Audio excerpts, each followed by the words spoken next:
Thank you very much for signing up to this webinar today. We got huge interest from some companies saying that they want to pass that information on to the entire IP department, which is very encouraging. The subject of Sir Robin's talk is about promoting innovation and the role of the intellectual property system in promoting innovation. I gather he has a certain concern about some economists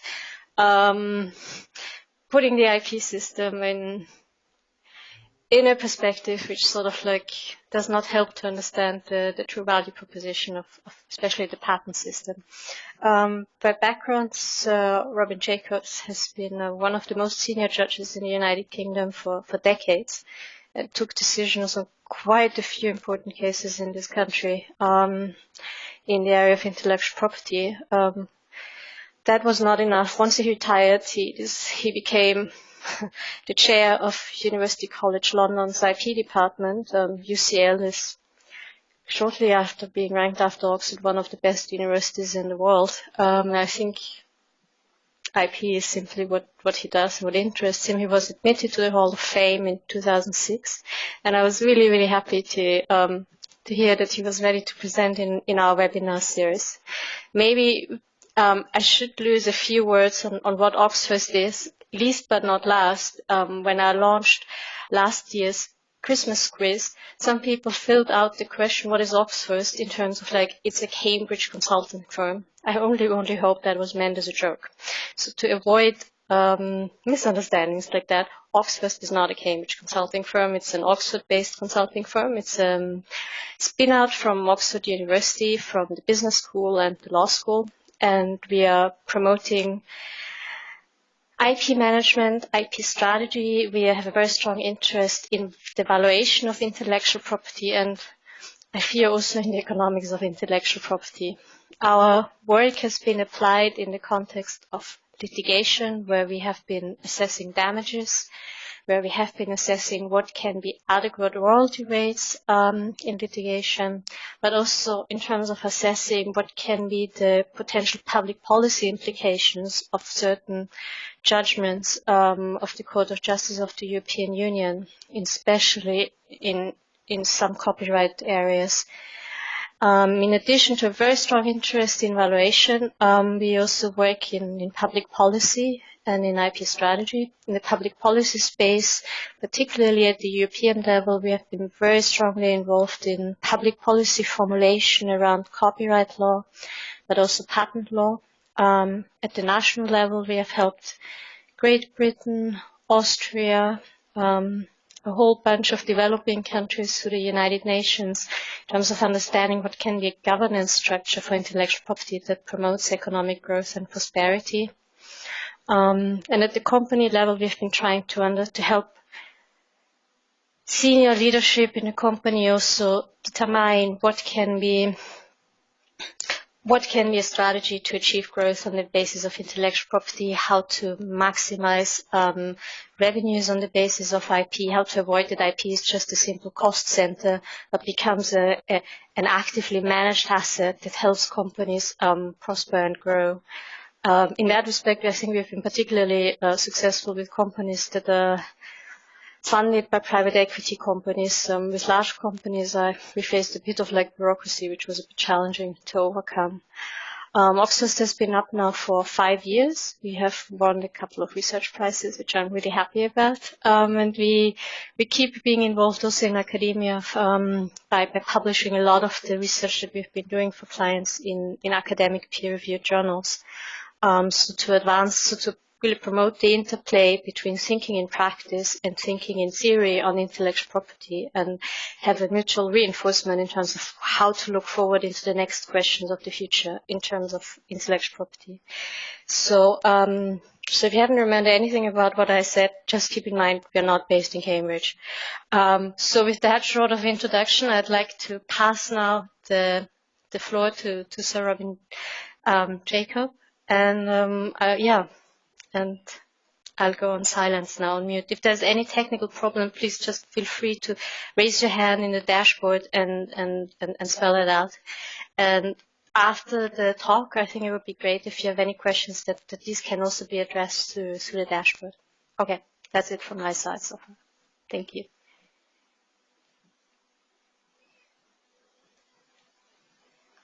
Hello everybody. The title tells you my conclusion. My task is to persuade you.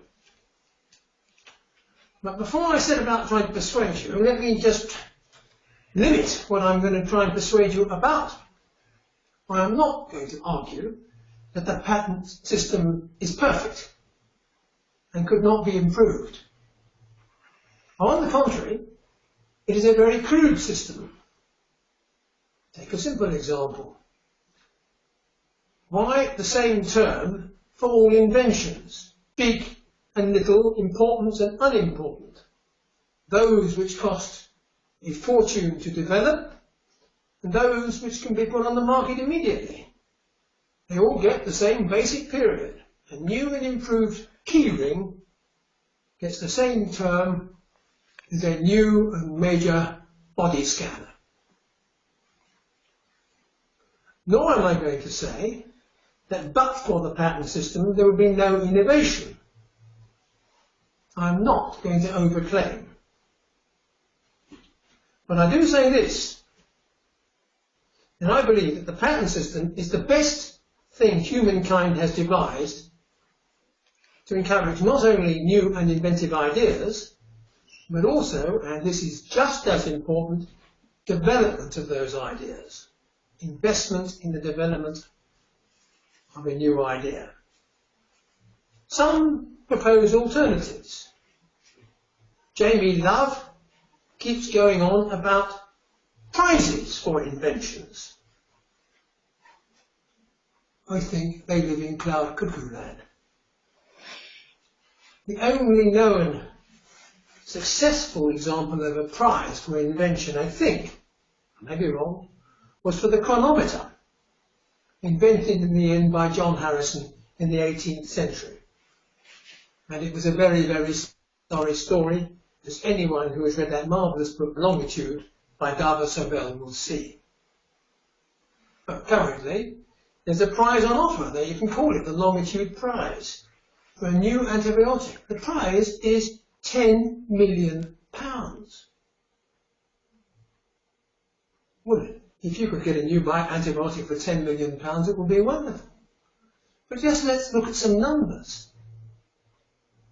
I got a research assistant to look them out last year. I don't pretend that they're all that precise, but they give you the right sort of order of magnitude. The top 30 pharma companies spend something like $120 billion a year on research and development. Governments, through the NIH or the MRC in England, and similar bodies, and the Gates Foundation, and the Wellcome Foundation, probably come to about 30 billion. So big pharma's outspending by about 4 times, it may be 3 times, it may even be double. I'm not concerned with the precise figures.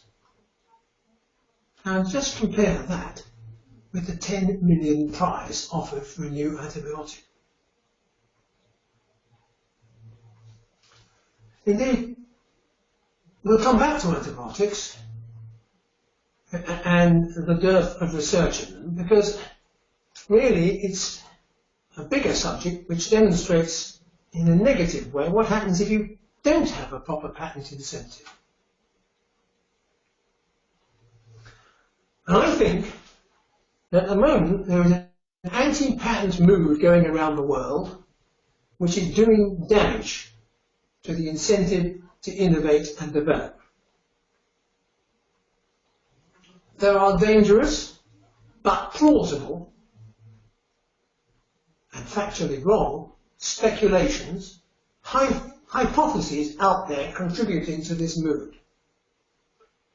Phrases like patent thickets, royalty stacking, hold up, invented by economists, are bandied around with no tangible evidence to show that they have reality.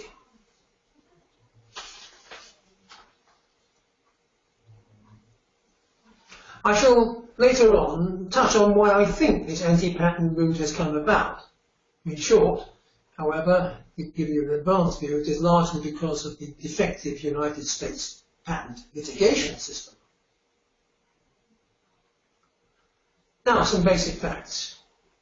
Existing patents mean we pay higher prices for things, newly invented things, than we would if there had no patent system, and in some cases much higher prices, particularly for pharmaceuticals. Next, most inventions require more than the idea, more than the thing you find in the patent specification. They require considerable research and development after the idea, often with downstream patents. This is risk money, just as much as there is risk money in having a research department in the first place. Next, rapid rates of innovation are typically accompanied by lots and lots of patents. That has always been true. You can go back and look at the sewing machine wars of the mid-19th century in the United States. You can even look at earlier on some of the patents taken out by James Watt. Patent thickets are a sign of innovation, not an impediment to innovation.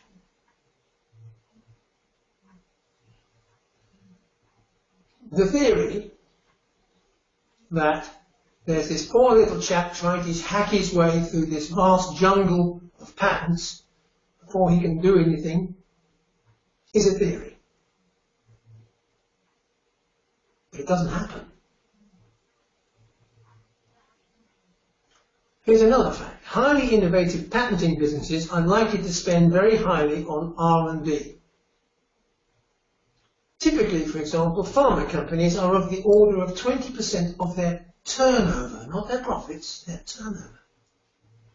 And even then, that's not a very good comparison, because their turnover would include unpatented products, which will not carry a great price premium, as well as those that are still in patent.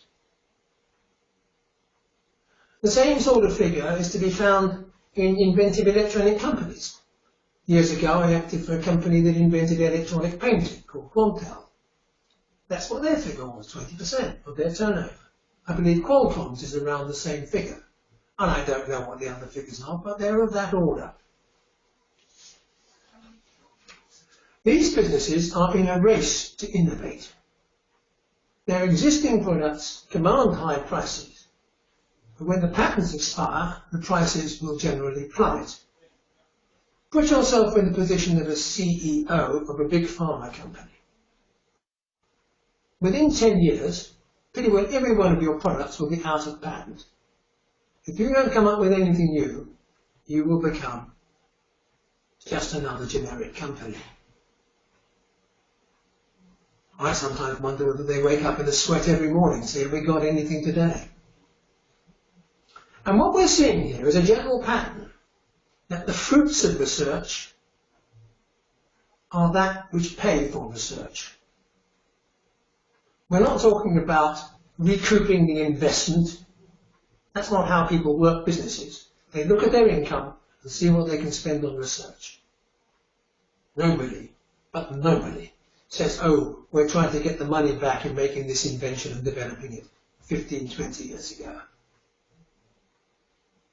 Now, I do not for a moment suggest that publicly funded research isn't important. On the contrary, it is.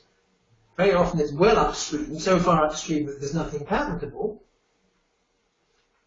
On the other hand, it never has the money behind it to turn a thing into the practical products we need.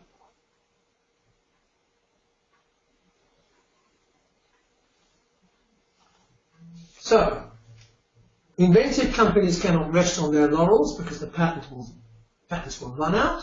They have to keep inventing. And if they don't, and some don't, then they're out. They get taken over, with just the remnants left over. We talked earlier about antibiotics. Now they have a problem. It's another problem. And it is this. If you come up with a new antibiotic, it will of course have to be tested and go through regulatory procedures, and they're expensive and time consuming. But if they're really good and they really work, then the current mood is that they should be limited to treating people who have actually got an illness, as opposed to widespread treatment and use for veterinary purposes and the like, for the obvious reason that resistance is developed. Well, quite a lot of drug companies think it's not worth looking into this. These are people with huge assets, and they're often characterized as being after a lot of money, and so they are. But if they don't think it's worth it, who is going to think it's worth it? The patent system isn't providing them with enough incentive, so it's not happening, and that's why so many pharma companies are not doing biotech, or antibiotics. Let's look at telecoms.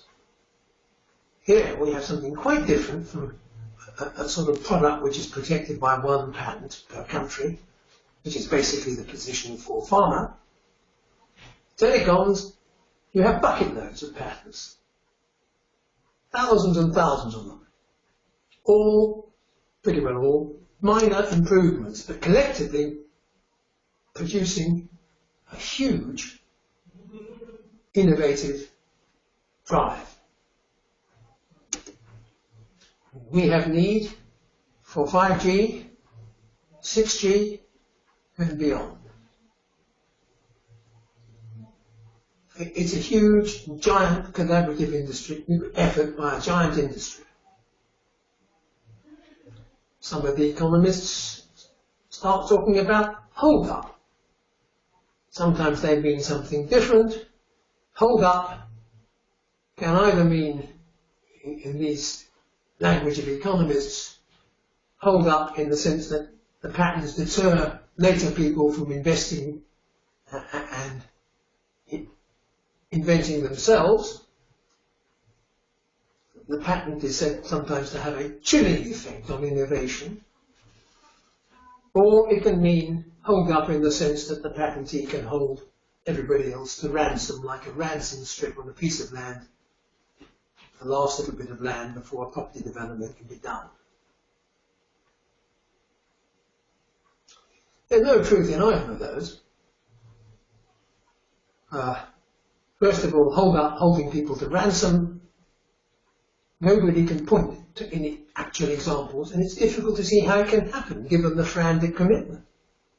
You can't get an injunction if you're willing to take a FRAND license. The patentee must offer a FRAND license. But what is a FRAND license? Well, that is a matter which the industry works out perfectly happily. Mostly it is worked out in negotiations between all the various companies, so we don't see what they are. You can do some estimates of how much they're collectively costing, however, because there are two ways of doing it. One is by looking at devices which do not have telephonic connectivity, but have much of the features otherwise of a mobile phone, and compare them with the price of a mobile phone. Maybe $100 difference, but that would include profits and patent royalties. But somebody else has done a study looking at the SEC returns of high-tech companies and mobile phone companies, and he estimates that the price of connectivity for all the royalties that are going together are of the order of $40. The suggestion that there is one company is in a position to extract more than FRAND royalties is wrong. And just because you don't know how FRAND is all settled, and because it's a bit of stuff going in the wind, a bit like that, doesn't matter. The reality is the companies do negotiate, and when they can't negotiate, when they don't agree, there are a number of arbitrations which are going on and settling Fran turns. And it works. And that's a big important question. Does it work or not? Is mobile phone being held up? The technology being held up by the patent system? Not a sign of it. One of the troubles is you buy your mobile phone and it's obsolete as you walk out of the shop. The innovation is going so fast. You sometimes get economists saying, oh, it would go even faster if you didn't have patents. Well, well, well. But they can't prove it. Now then, why has all this happened?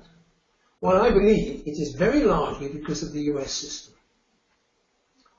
It has a number of procedural defects which feed one upon the other to produce an anti-patent mood. Let's just list some of them. First of all, normally each side pays its own legal costs. So you can't attack a patent and knock it out, as you can in Europe, and without paying for that privilege. Jury trial, with damages set by juries, who know that very often the lawyers for the patentee are on a contingency fee and may be taking 40% of the damages. What would the ordinary person do? Well, they would up the damages so that the actual plaintiff gets the sum they think they should have. Trying damages with liability, which they want because they've got the jury there, doubles the cost of a patent action.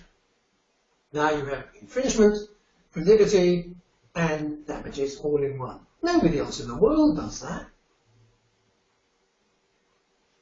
The comparatively weak patent office. Well, remember, all patent offices are comparatively weak because they never hear the other side. They only hear the applicant.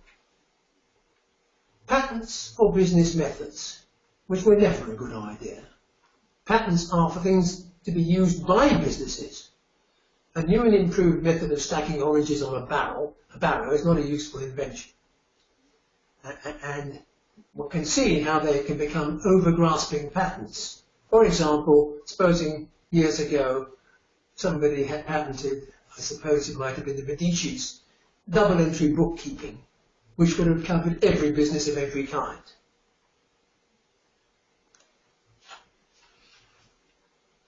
These factors put together, of course, made a market in patents, and we get the phenomenon of the non-practicing entity, sometimes called the patent. Can I say one thing? What about the issues in terms of like the serious delay of obtaining a patent? Even if you go on a fast-track patent prosecution, it can still take a long time. That the backlog of patent offices, that they don't have enough resources to that type of examination that you could possibly do in a litigation. I mean, there are a lot of shortcomings. How would you address these questions? Well, there's a limit to how much you can do anything about a patent office. Some patent offices are faster than others. I'm proud to say the British Patent Office is probably the fastest in the world. If you have an important invention which you think is going to be infringed early on, and not all inventions are like that, then the rational thing to do is to apply in the British Patent Office and sue your infringer. My last case as a barrister was just that. It was hepatitis C, huge patent. Hepatitis C testing kits which had to be used on every blood donation in the world. Of course, the infringer appeared very early. The patent was granted by the British Patent Office within a year or so of the application. We issued proceedings on the same day. The case was over in just over a year, over in the Court of Appeal thereafter. I think that ought to be possible in other places. Not all patentees want their cases to be tried quickly and processed quickly by any means. It depends on the technology. Many patentees want to keep it all uncertain as long as possible. That's part of the game, it's part of the system. I'm not saying it's a perfect system. Saying just because patent offices have delays, therefore you abolish the whole system, seems to me to be completely hopeless. Now, these phenomena have affected the judges, I think. and particularly Supreme Courts. They've got some funny ideas. Here's the first bizarre thing. In the United Kingdom, we had HGS case, which I didn't agree with, or I'm beginning to think that maybe the Supreme Court were right. They reversed me and David Kitchen. Here's what HGS was about. HGS, we have to assume inventively, because obviously this wasn't under attack, discovered a gene. And they thought it was a bit like some genes that had effects on the immune system. So they took out a patent saying, well, this is what my patent is for. What we claim is this particular gene. We claim the protein it makes, and we claim all the antibodies to it. Millions of them. We don't actually know exactly what they're for, but it could be one of any of the following things. And there's pages and pages of speculation. We thought it was too speculative. The Supreme Court said, no. This was a good idea, and it's capable of industrial application, because someday you're only going to be able to use it for some purpose. But therefore it's valid, and then we had to hold in the Court of Appeal the patent was sufficient. It told you how to make the things. So, and the Supreme Court was very much influenced by a letter which they received from an association of biotech companies saying that if the patent wasn't granted, it would have a chilling effect on innovation. Notice that little trendy expression, chilling effect. It is to be contrasted with Myriad Australia, where they say if you grant a patent for genes, it will have a chilling effect on innovation. So we have two Supreme Courts, one saying you can have a patent for genes because otherwise there will be a chilling effect on innovation, and the other one says you can't because it will have a chilling effect. Neither of them have a clue what they're talking about. United States, what anti-patent moved in the Supreme Court? With the latest invention of theirs, you can't patent an abstract idea. Of course you can't patent an abstract idea. But what is an abstract idea? You can't patent an abstract idea because what would the claim look like? Just as you can't patent a scientific theory. You can't draft a patent claim to it. You can't say, what I claim is E equals mc squared. That's not claiming anything. You can't claim any application of E equals mc squared because that's not enabling. So, what the United States Supreme Court have done, however, is to try to use the abstract idea to cut back on business method patents. But it's having a serious chilling effect on innovation in the United States. And I think it really is, if you talk to patent attorneys in the United States, and you talk to businesses. Now let me demonstrate my point another way about what happens if you can't patent. I've touched upon it with antibiotics. You can't afford the risk. But it's a much more serious problem than just antibiotics. Most medicines may have more than one use. You find the medicine, you find the early use, you get regulatory permission. That may take you up to 12 to 15 years. And you may be the wrong side of $1 billion by then.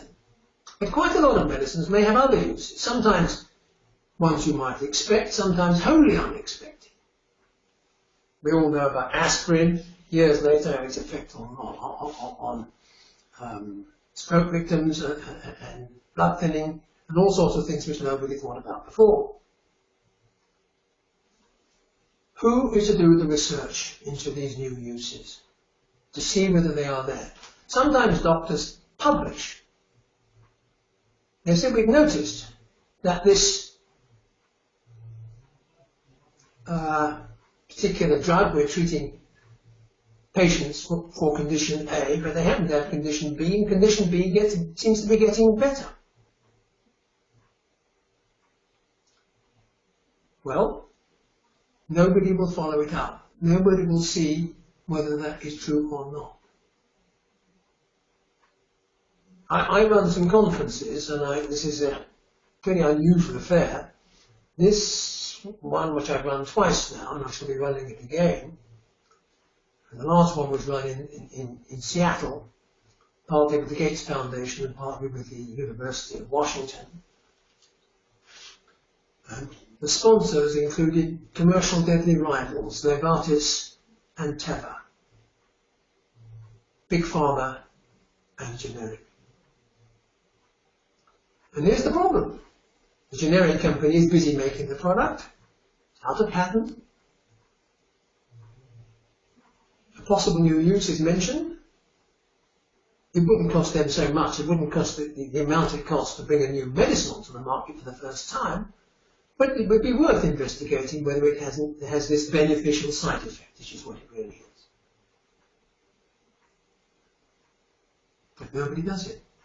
There is a little room. You can sometimes get some patents for second medical use, and there's a lot of litigation that's going on about it, but very often you can't get a patent at all because the doctor's published something already.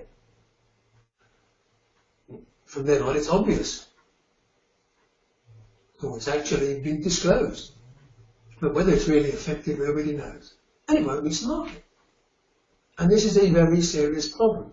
And it's a problem which arises when the patent system doesn't work. So, there it is. I think we should be looking at the patent system to strengthen it. We should be looking at the things which the patent system doesn't encourage innovation about and saying, how can we do that? Particularly second medical use. And we should stop attacks on the patent system.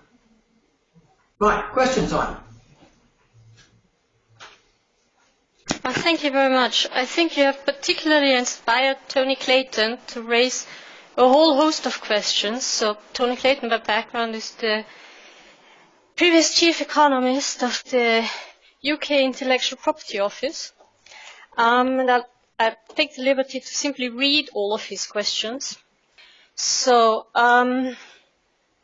what was the first question? Do you think that compulsory licensing powers by governments weaken the patent system, and when can they be justified? Then another question he asks, do you think... Well, it's one by one. We can't do them all. Okay. One by one. Compulsory licenses. Yes. I've had quite a bit of experience with compulsory licenses, because when I joined the patent bar, it was possible to get a compulsory license on any medicine.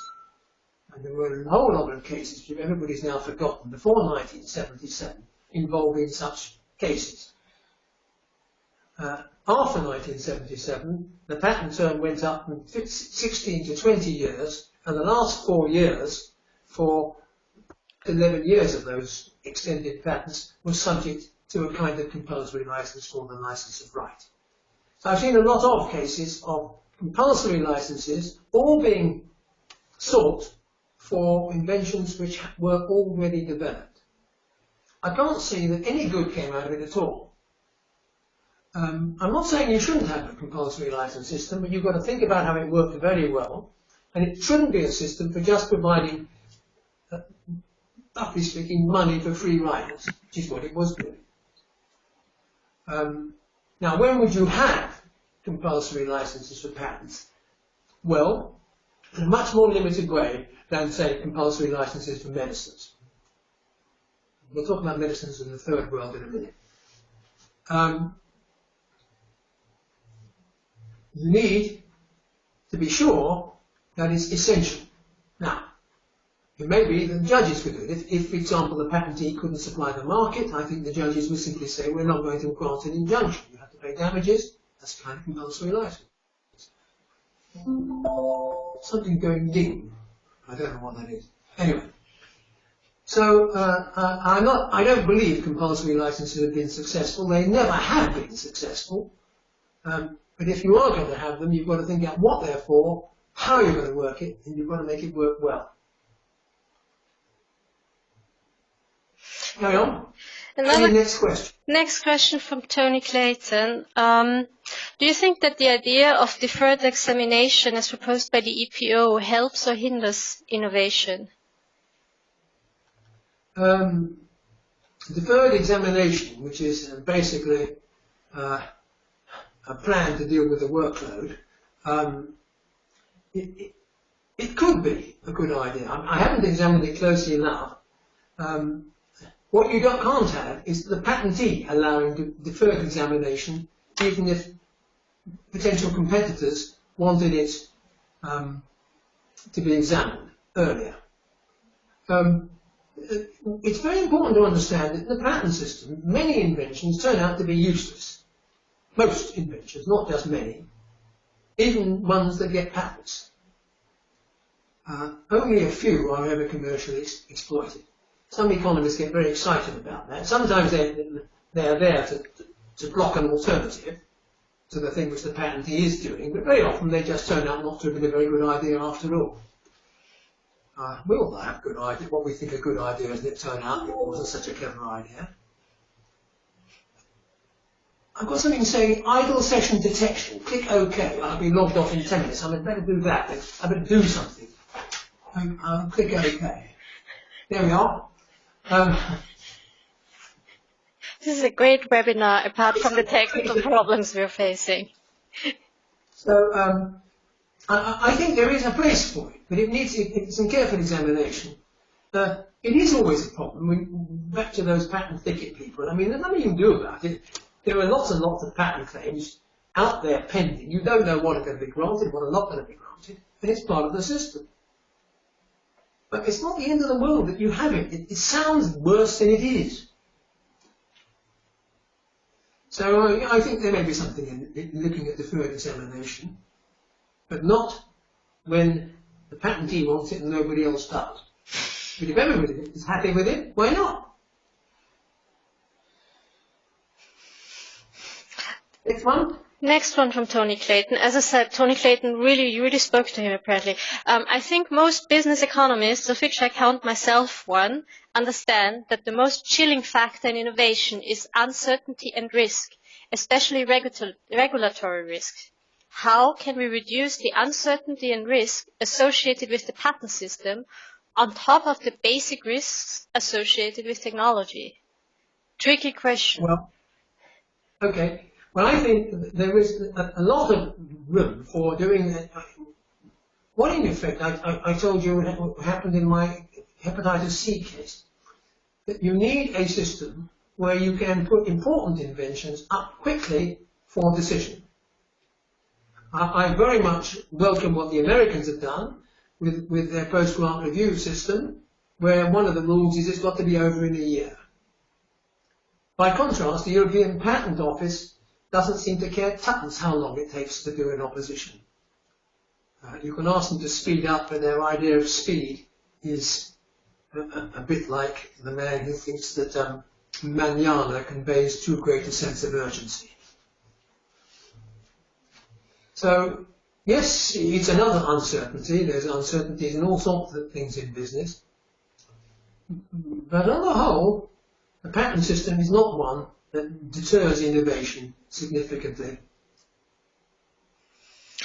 You made in your talk the statement that you don't think royalty stacking exists, if I understood it right. What is the baseline of that argument that you're making? Why would you argue that there's no case for royalty stacking? If you, for example, if you have a standard, and on that standard, let's say this company X holds 5% and asks with its 5% contribution to the standard a royalty rate of, I don't know, let's say $10 or God knows what. And then if you look at it, what all the others all the patent owners on the standard would then also be entitled to charge. If that becomes more than what this company could afford to pay, then the company wouldn't. Yes, it's a beautiful theory. It just bears no resemblance to the real world. There are more and more and more patents in telecoms as developments happen. And yet the prices of mobile phones are falling down and there are still new entrants. It cannot be the case that there is royalty stacking stopping people entering the market. Look with your own eyes and say, who's being stopped? So would you say that nobody's asking for the budget and nobody wants the royalty rates? Or what is going on? Because obviously if we run the numbers, we will see that if really all of these contributors to the standard would go beyond a certain rate of what they would like to have, then this could for some companies mean that they can't handle that. It's not happening. So why would you say? I mean, I don't know. You're more experienced than me. Would you say because the companies are not charging that, or nobody really wants that rate? Or the industry is adjusting itself. If you're a mobile phone company and you want to make mobile phones, you've got to have a license from other people. Right? You've got to have a license from a lot of other people. Nobody can make a mobile phone without lots of licenses. That's true of any standard, not just a mobile phone. So you haven't got one person commanding over everybody else. What you've got is the precise opposite. You've got everybody, and so the rates which are settled by agreement are not so great as to create this royalty stacking phenomenon. They just aren't. And people can enter the market, and they do. And prices fall down. Mobiles are getting cheaper. The only reason they get more expensive, they have bigger and fatter screens, they've got bigger and better cameras, and they've got all sorts of other things. The basic mobile phone now costs nothing. And what would be your line of argumentation about hold-up? I recognize that you're very skeptical about it, that it actually exists, but there's a lot of research going on arguing the opposite. I mean, this is a very controversial topic, but what would be the baseline of your argumentation? What would be the baseline of your line of argumentation for that? Mine is very simple. If you want to assert that there is such a thing as hold-up, and by this time I mean, I don't mind whether it's hold-up technical in the sense of stopping other people doing research, or you mean hold-up in the sense of charging an extra price because you have a kind of stranglehold. I say, if you want to say that is so, prove it. That's what happened in the United States case of D-Link, and the court said, we're not having these theories. They might be theories, but you must prove it. And it wasn't proved, and it can't be proved. And I believe you can prove the contrary, simply by looking at the market and what's happening. The rate of innovation is increasing. Prices are falling. It doesn't make sense to say there is hold-up of either sort going on. It's an economist's, and a bad economist's, theory, because nobody should work on a theory which doesn't fit the facts. Then we have another question from Alan Dixon, who runs a consultancy in London. He says, what do you think about the pros and cons of the planned new EU patent? Well, my own view is that the EU patent, it's not quite the EU, the unitary patent, wasn't something that most people were asking for. They would like a common litigation system. With the EU patent, I wonder how successful it will be. It depends how much they're going to charge for it. But if it's going to cost more than 3 or 4 countries under the classical patent system, I don't think many people will go for it. The unitary patent court is another matter. Will that work or not? Well, again, the politicians have done their best to mess it up by having divisions. Divisions will create forum shopping. And there's a little bit of pressure to have the judges who are not very experienced in patent law doing it, although I have to say that some of the people who have applied to do that have been surprisingly good. But the court may work. It depends on getting the right judges. It depends on paying them properly. How much they're going to get paid is not yet settled, but we'll know probably within a few weeks.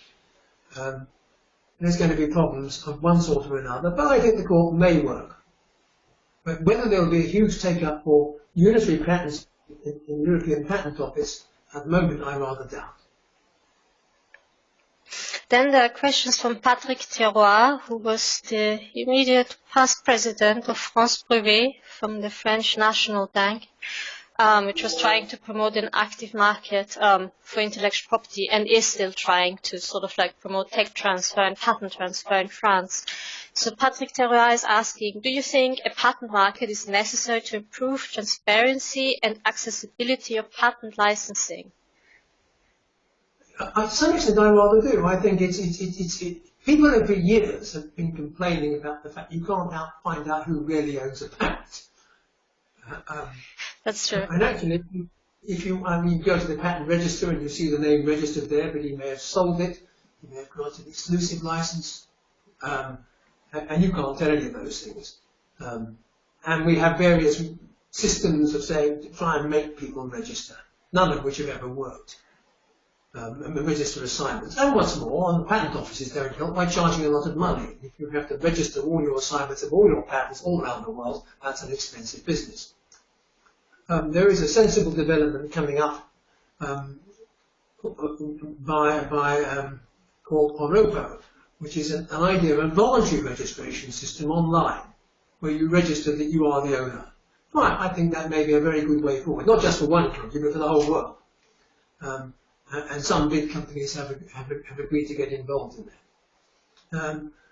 It makes sense to be able to know who owns property, whether it's a house, a building, or anything else.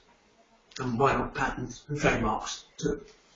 Trademarks is more difficult not to be the owner, because some countries, if you divorce the ownership from the business, you lose your rights.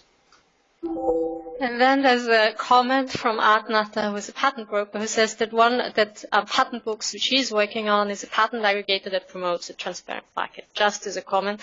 Maybe one last question. Well, let's choose which one is a good question, because I don't want to keep... patent thickets. What's the way to manage patent thickets? How to get around the patent thickets problem? Maybe you could comment a little bit on that. No, basically, I think what you do is just press on, sort the problem out later. That's what most companies do. Don't worry too much. I mean, you can't read, nobody in the world can read the patents for mobile phones. You can't actually read them. Nobody can. Probably can't even read their own patents, let alone the patents of other people. It sorts itself out in the market. I know it's not logical, I know it doesn't sound tidy, but it works. And no, but the patent thickets are not stopping people innovate. Just as simple as that. Do you still want to take another question, or are you good? We do one more. Okay, it's a pretty long question. So, Robin, you mentioned that the answer to deal with gaps in incentives is to strengthen the patent system. But what does this mean? Would you lower the standard of obviousness so that if new methods of using and so on would get cheaper, wouldn't that lower the standard of obviousness, create many problems?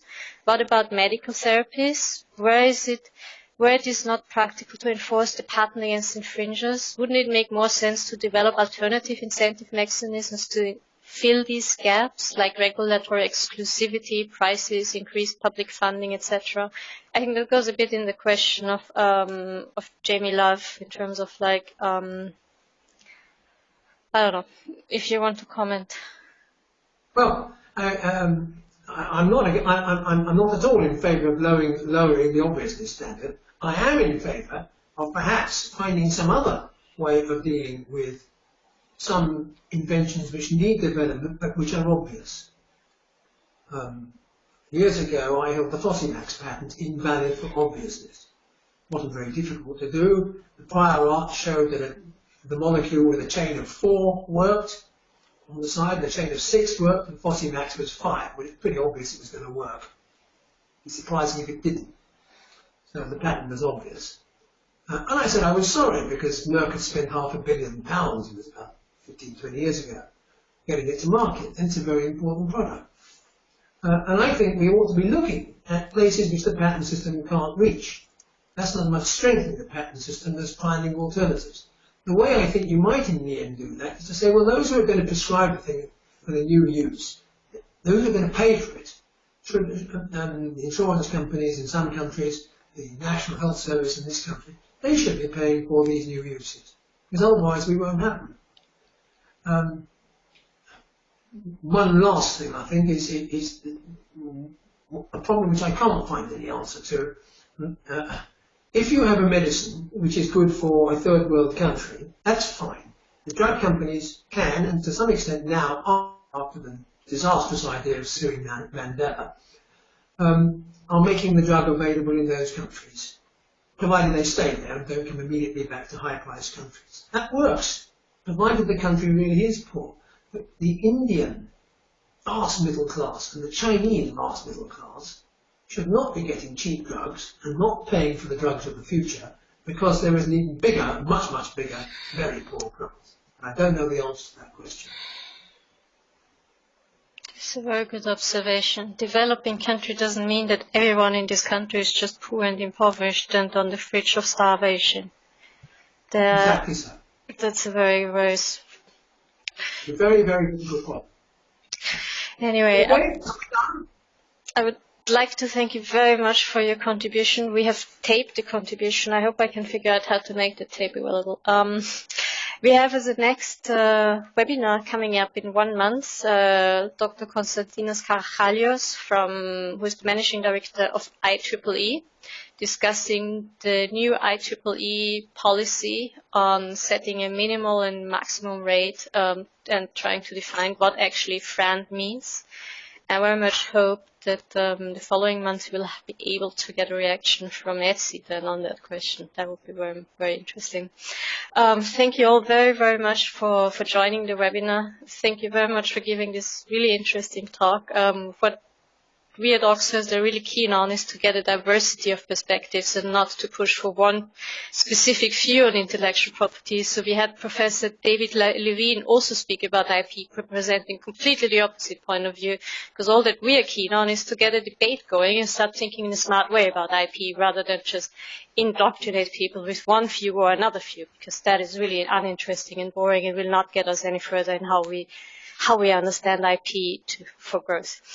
If you want to get in touch with us, you see info@oxfirst.com in our email address. We'd love to get an exchange going. This is all about new ideas, new perspectives, and about starting to think how to perceive IP from a new angle, and how to assure we remain competitive as countries, as companies, as market players, also as citizens.